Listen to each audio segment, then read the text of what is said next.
Hello and welcome to another BizWise Business English lesson. And the topic is, in fact, something many managers find challenging, having difficult conversations. And this could be anything from giving negative feedback or repeatedly asking someone to do something. If you're working on your professional English, I run a membership called BizWise Professional English. There's a free sample lesson linked below, and see if you'd like to join. But for now, let's get started on this lesson. Think about this. This is about giving feedback to people, but without offending them. What is the most difficult conversation you've had at work? Perhaps you had to give negative feedback. Perhaps someone gave you negative feedback. Perhaps you had to discipline someone. These are all difficult conversations to have. They would all be challenging. So think about that for a moment. You can stop the video and then when you're ready, continue on. So, all challenging types of conversation. And what will you learn today? How to use polite and diplomatic language for sensitive and difficult situations. We're going to look, the grammar focus is the third conditional to reflect and give feedback. Now, the third conditional really falls into the B2 kind of level of English. If you're not at that level, it might be difficult for you to follow everything, but take it slowly, step by step, and you will understand it. It's extremely useful when you are giving any kind of feedback.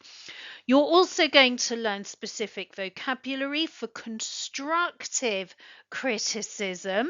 We never want to just criticize somebody. That's not very good for motivation. And we're going to really think about real life situations. Okay, let's move on. It does say take part in a live quiz. Don't worry. Actually, the live quiz is not part of this main lesson. It is something that's within the BizWise platform. But let's continue. So, which of these do you think is the hardest? Giving negative feedback, discussing lateness, talking about poor performance in general, addressing bad hygiene or asking someone to stop interrupting you. They're all a bit difficult, aren't they? And then why? Why are these conversations hard? Well, it's about emotions, isn't it?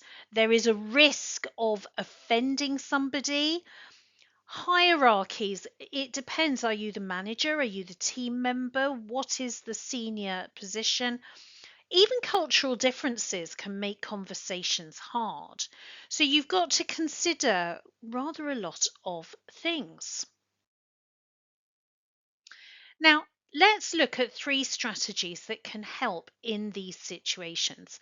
We're going to look at phrases you can use to soften your language, what we call the feedback sandwich, which is a great technique when you do need to say something a little bit awkward, a bit negative, and the third conditional. So let's begin with softening phrases. These are some examples. When you begin the sentence, you could just say to someone, "Oh, I noticed that." And then when you say something maybe slightly critical, it's softened. It doesn't sound so direct. "I just wanted to raise something with you. Perhaps we could look at another way to do something, or it might be helpful to do XYZ. I wonder whether you've noticed."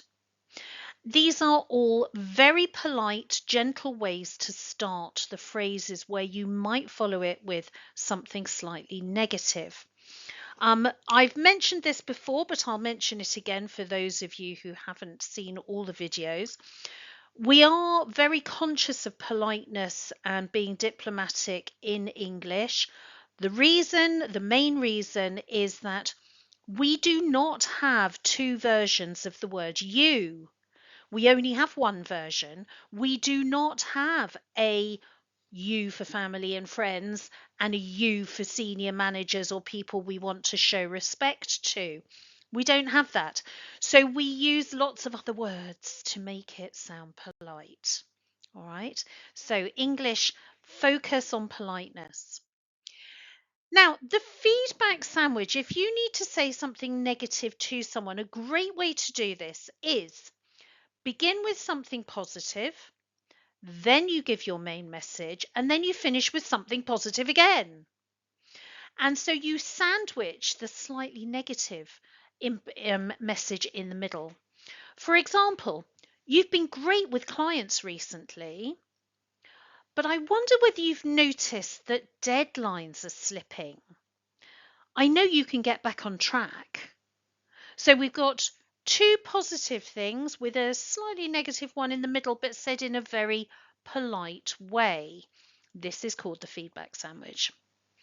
Now, we will put all of this together at the end. We're going to use softening, feedback sandwich, and the third conditional all together.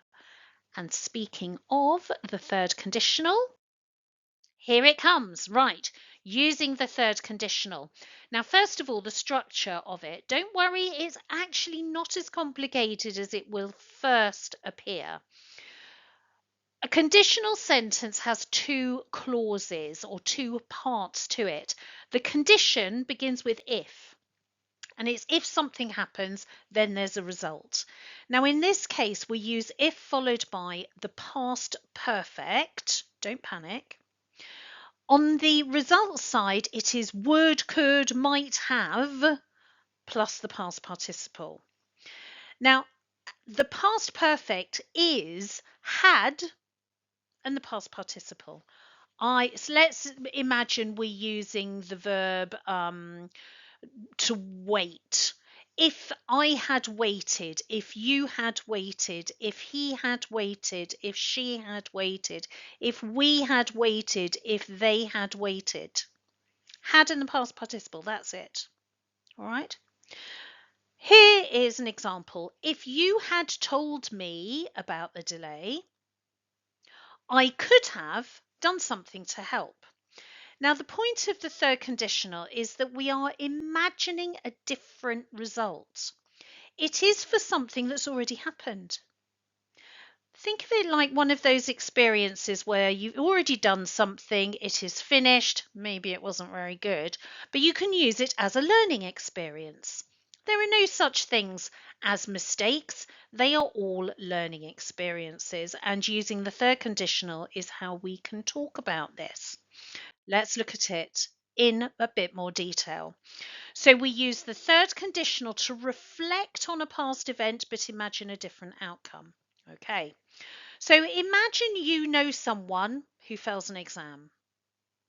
You also know that they did not work very hard before the exam. So you could say, if you had studied more, if you had studied more, you would have passed the exam. Now, we can change the order of the clauses, and in fact, if you start with the result, you would have passed the exam if you had studied more. It's a slightly more gentle way of saying it.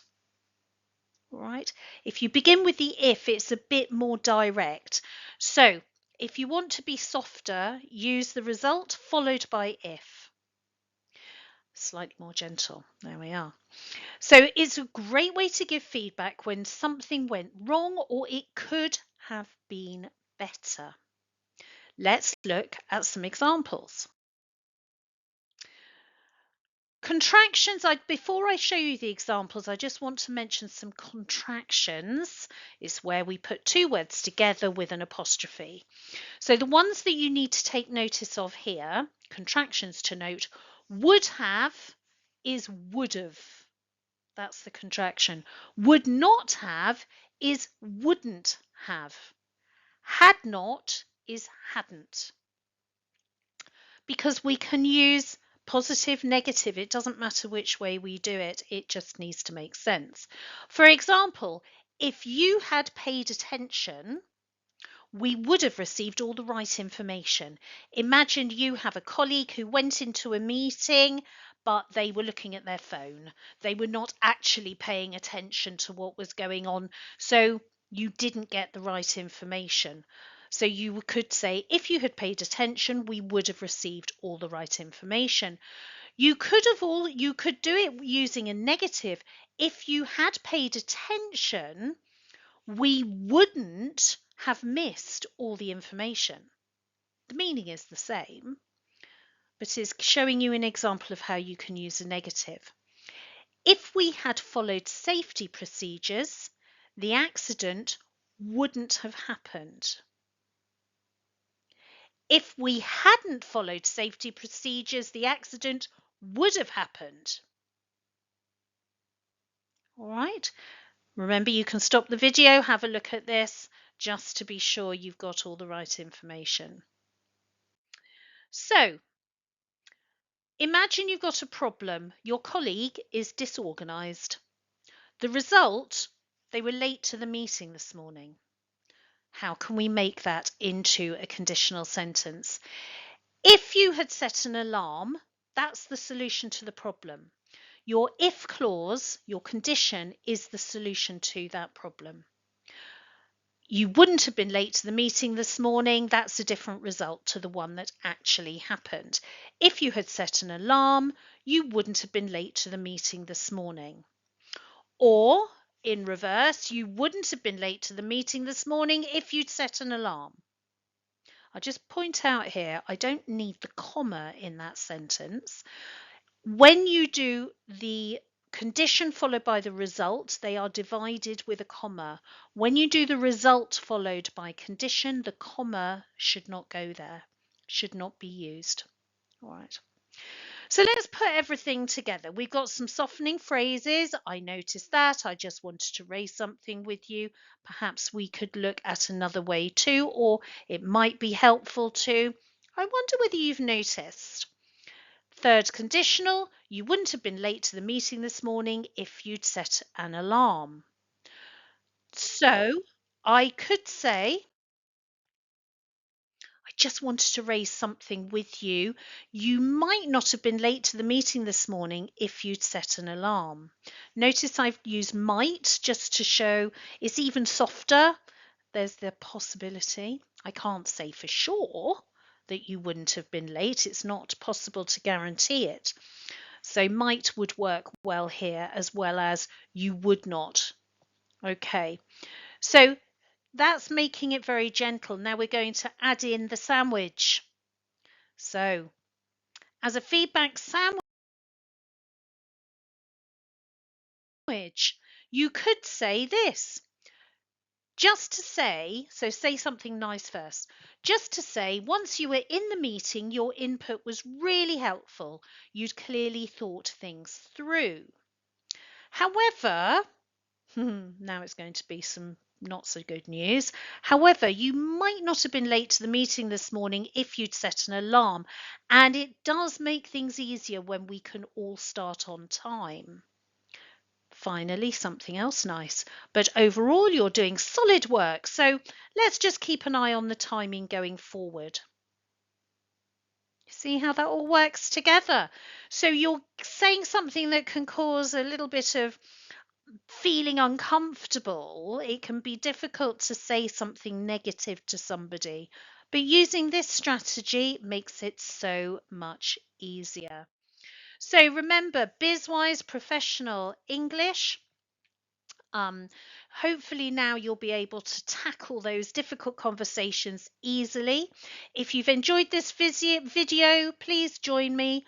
BizWise Professional English, there's a monthly membership fee, and in fact, at the moment, there's something like about 70 hours, no, maybe more. I think it might even be up to about 80 hours of study material, courses, lessons. So much is available to you, and it's being added to all the time. You would get full access, including all of the modules, all the lessons, and weekly live classes. And if you can't join the live class, you will receive the video lesson just like this. Okay, there's the address, Join me if you can, and see you in the next video. Thank you for watching.